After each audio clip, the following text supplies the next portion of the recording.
Housing TV news at the top of the hour, coming to you from our studios in the nation's capital.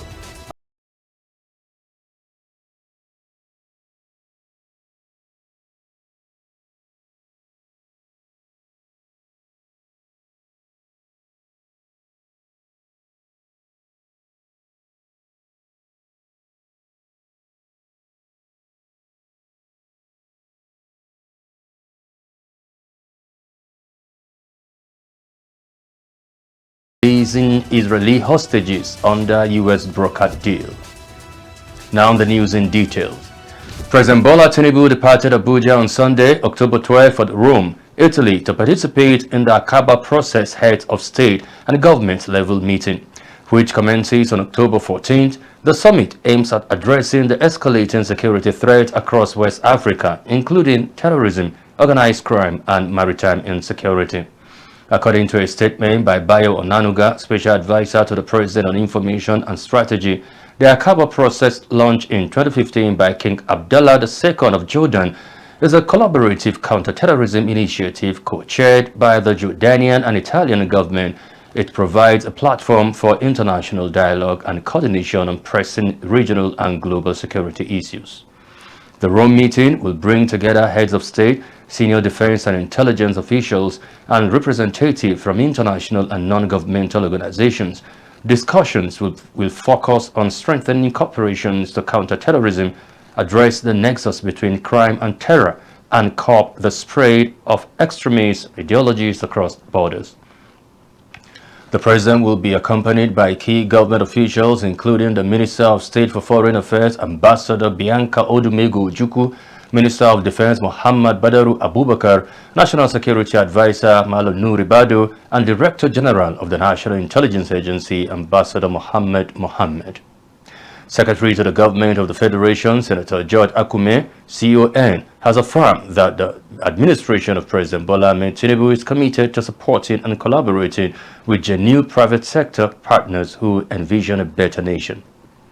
Senator George Akume made the statement when he received an award by the African Business Venture and Investment Group in recognition of his exemplary role in providing private sector partnership with government in implementation of climate change initiative and infrastructure development in Africa. Senator Akume, represented by the Deputy Director of Public Affairs and Bilateral Relations in the Office of the Secretary to the Government of the Federation, Okon Otuabasi, said that the federal government has provided an enabling policy and institutional environment for climate action to thrive through the Ministry of Environment and other relevant ministries, departments and agencies, MDAs, in driving initiatives that promote adaptation, mitigation, green growth, and sustainable infrastructure development. The Chairman and Chief Executive Officer of African Business Venture and Investment Group, Honorable Moses Onwaro, thanked the SGF for the active participation and technical support towards the successful hosting of the African Infrastructure and Climate Change and Investment Summit 2025 held in Abuja, which underscores the importance of government engagement in providing an enabling ground for the implementation of climate change. Part of the highlights of the event was the presentation of award to Permanent Secretary, Political and Economic Affairs Office, Engineer Nanungu Gare, the representative of the SGF, Okon Etawabasi, and some staff of the Office of the Secretary to the Government of the Federation who contributed towards the success of the ACES 2025 event. Mr. Olayemi Kadoso, the Governor of the Central Bank of Nigeria, is to lead Nigeria's delegations to the World Bank and International Monetary Fund annual meeting in Washington, D.C. Kadoso, as the alternate governor, replaces the Minister of Finance and Coordinating Minister of the Economy, Mr. Wale Edun, who is indisposed. According to the World Bank, key elements of the annual meeting include the Development Committee plenary session on October 16 and the International Monetary and Finance Committee meetings on October 17. Other featured events include regional briefings, press conferences, and fora focused on international development, the global economy, and financial market. The Academic Staff Union of Universities, ASU, has directed lecturers in all public universities across the country to embark on a 2-week total and comprehensive warning strike. Announcing the development at a press briefing held at the University of Abuja, ASU National President Professor Chris Pewuna said the union has exhausted all avenues for dialogue with the federal government. Professor Pewuna emphasized that the strike will be total and comprehensive, adding that all members were expected to fully comply with the directive until further notice. The union decisions come amid lingering disagreement with the federal government over welfare, universities funding, and the long-delayed implementation of the 2009 ASU federal government agreement. The latest industrial action signals renewed tension in Nigeria's higher education sector, raising fears of another disruption of the academic calendar just months after effort to restore stability across public universities. The federal government has restated its commitment to resolving outstanding issues with the Academic Staff Union of Universities ASU through dialogue. Minister of Education Dr. Maruf Tunji Alausa and Minister of State for Education Professor Suwaiba Saeed Ahmed say the government has shown sincerity and addressed most of ASU's concerns, including improved teaching allowances and better service conditions. Remaining issues, they noted, fall under jurisdiction of Universities Governing Council, which have been reconstituted to handle them. The minister criticized ASU's decision to proceed with a strike despite ongoing effort, saying it undermines cooperation and fairness to students.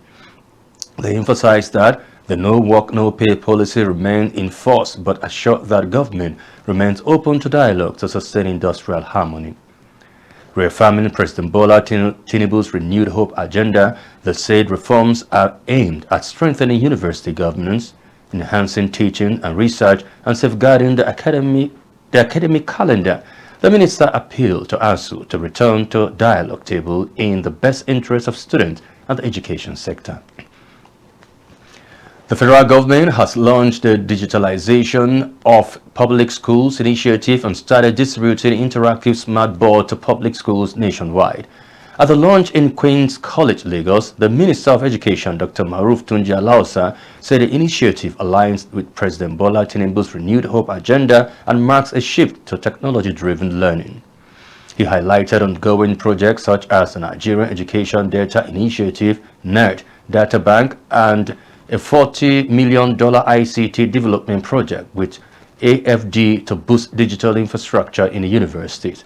UBEC Executive Director Mrs. Aisha Garba said the smart boards will make classrooms more engaging, while state and schools will benefit from teacher training, broadband access, and digital tools. The government described the move as a major step towards inclusive, innovative, and globally competitive education for all Nigerian students. The Nigerian Education Loan Fund, NELFund, has reopened its student verification portal for a final 48-hour window to allow tertiary institutions yet to complete the process to do so. The portal will be accessible from 12 a.m. on Sunday, October 12th, to 12 a.m. on Tuesday, October 14th, 2025. NELFund said the brief extension is to ensure all eligible students are verified for 2024/2025 loan application cycle. Institutions that fail to complete the process within the deadline will be excluded from the current loan cycle, preventing their students from accessing the scheme. The fund also announced plans to publish the list of defaulted institutions, reaffirming its commitment to transparency, accountability, and equitable access to higher education. The Chief of the Air Staff, Air Marshal Hassan Abubakar, has urged Nigerian Armed Forces officers to demonstrate integrity, discipline, and innovation in addressing the nation's security challenges. Speaking at the Armed Forces Command and Staff College, Jaji, he emphasized the need for strategic, value-driven leadership and teamwork to translate vision into operational success. Commandant Air Vice Marshal Hassan Idris Alaji commended the lecture as timely, saying it supports the college's goal for producing ethical and forward-thinking military leaders. The West African Examination Council, WAEC, has announced new subject combinations for candidates to take effect from the 2026 examination year. Under the revised structure, economics will be exclusive to commercial, that's business students, science students, and arts students offering literature, government, or history will no longer be allowed to register for the subject. All candidates must take between 7 and 9 subjects, including the compulsory English language, mathematics, and civic education. Students must take at least one trade subject from a list of 35 options, including animal husbandry, catering, craft, data processing, garment making, welding, marketing, and tourism. WAEC said the restructuring aims to make students more focused and career-ready, equipping them with practical and professional skills for higher education or entrepreneurship. The federal government has contained a foot and mouth disease (FMD) outbreak on a commercial farm in Birnin Kudu, Jigawa State, following a swift response by an 8-man rapid response team from the Federal Ministry of Livestock Development. Led by Dr. Adeni Adedoyin, the team worked with the National Veterinary Research Institute and Jigawa State livestock officials to assess the affected farm, where 34 animals were infected and 6 died. Ring vaccination and sample analysis have begun to determine the virus strain.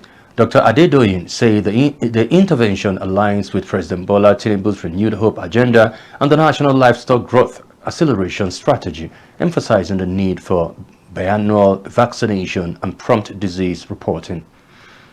NVRI's Dr. Hussein Ularamu stressed accurate record keeping and surveillance to strengthen national response effort. The team also held sensitization sessions with herders and livestock owners on biosecurity and vaccination. The Jigawa State government pledged to adopt an annual FMD vaccination plan and improve disease surveillance to safeguard livestock, health and farmers' livelihood.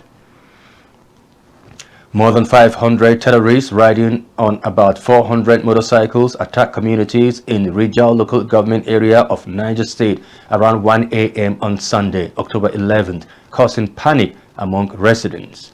The council chairman, Nladi Uganda, confirmed the incident, describing it as one of the most daring attacks in recent times. He praised the Nigerian army for their swift response and bravery in engaging the heavily armed terrorists in a fierce gun battle. Uganda said the exchange of fire lasted several minutes, with 1 military vehicle damaged in the clash. He appealed to the Niger State government and security agencies to deploy more troops and logistics to prevent the attackers from regrouping. We'll take a pause here, and up next are news stories from the built sector. Stay with us. Urban October is an opportunity to be part of the global conversation about the challenges and opportunities created by the rapid changes in our cities and towns. Each October, stakeholders in sustainable urbanization, from government to universities, NGO, professional associations, and communities, are encouraged to organize or participate in activities and events that advance this important cause. The theme for the 2025 commemorations are for World Habitat Day, Urban Crisis Response, and World Cities Day, People-Centered Smart Cities. In line with the Nigerian Institute of Town Planners, commemorated Urban October by combining the celebrations of World Habitat Day and World Cities Day.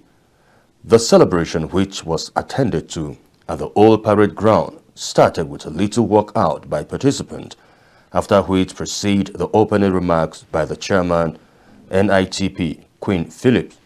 Well, this year's theme will help to address urban challenges, not just in the FCT, but in the entire nation Nigeria, because the celebration of the World Urban October is actually a time where all, plus governments, non-governmental organizations, professionals, communities, come together to discuss one main issue, and that is sustainable environment, sustainable living, and how to solve the issues of the crisis that we have. So it's not just peculiar to the FCT, but to the FCT, it is a time for us to look critically to the issues that we're having in FCT. For example, the flood-prone zones that we have, the changes in land uses, the illegal developments that we have, illegal conventions, and that we have.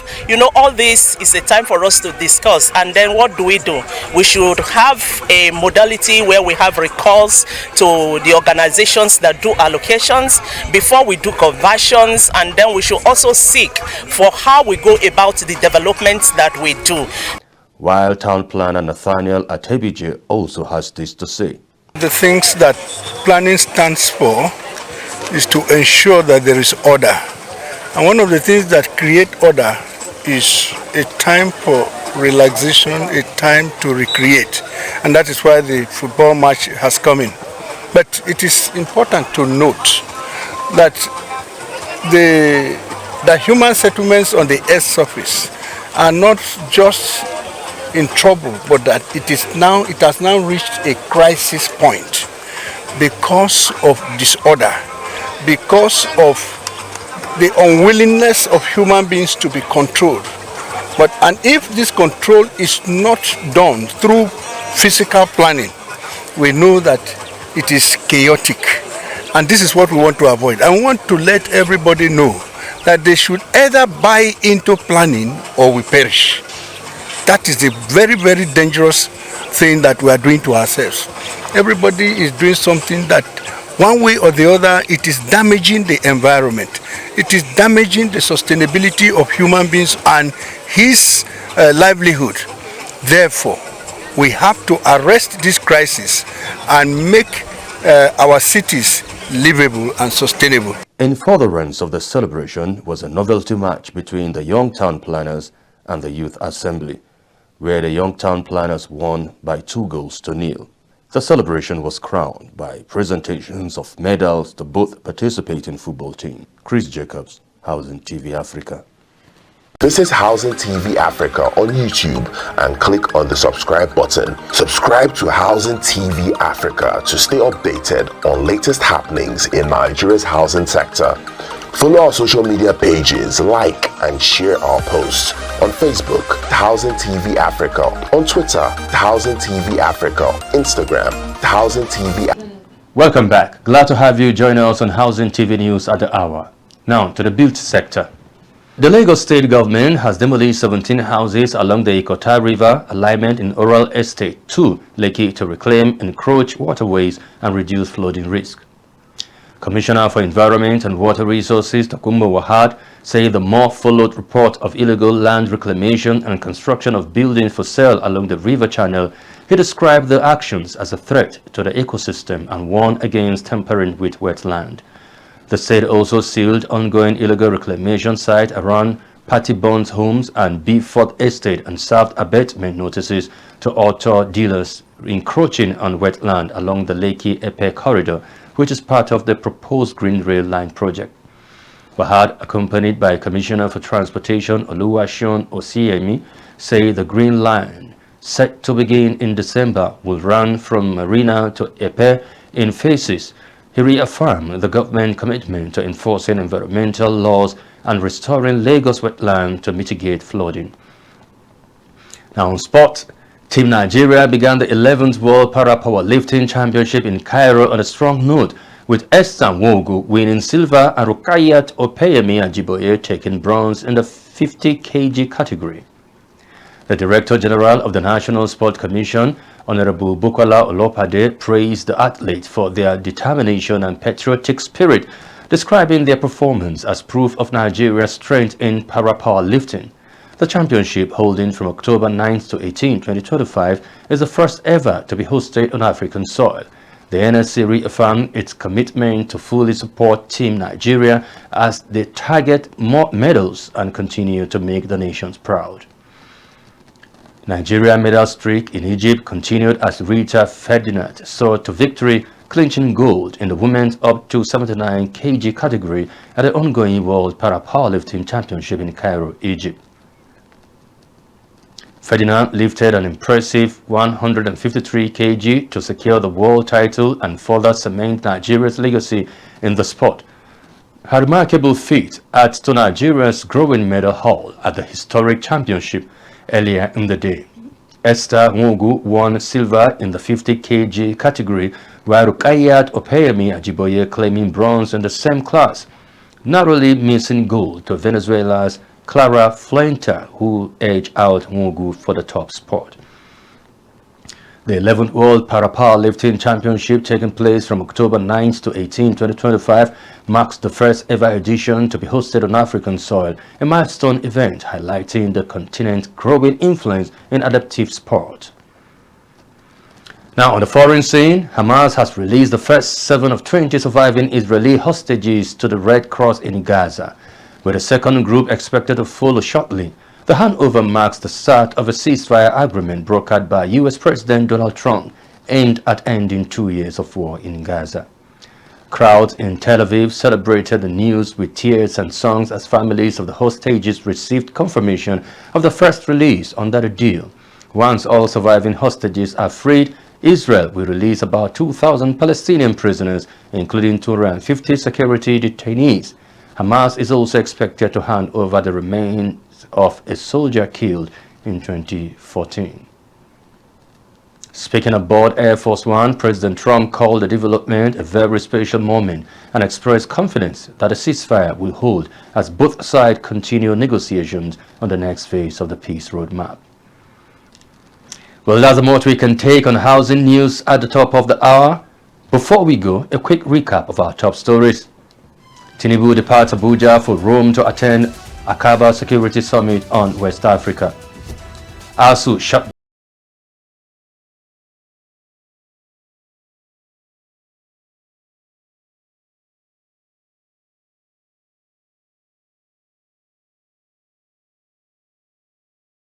releasing Israeli hostages under U.S. brokered deal. For more news in the housing sector, subscribe to Housing TV Africa on YouTube and follow Housing TV on all social media platforms. Download the Housing TV Africa mobile app on Google Play Store and Apple Play Store. I am Chris Jacobs. Bye for now.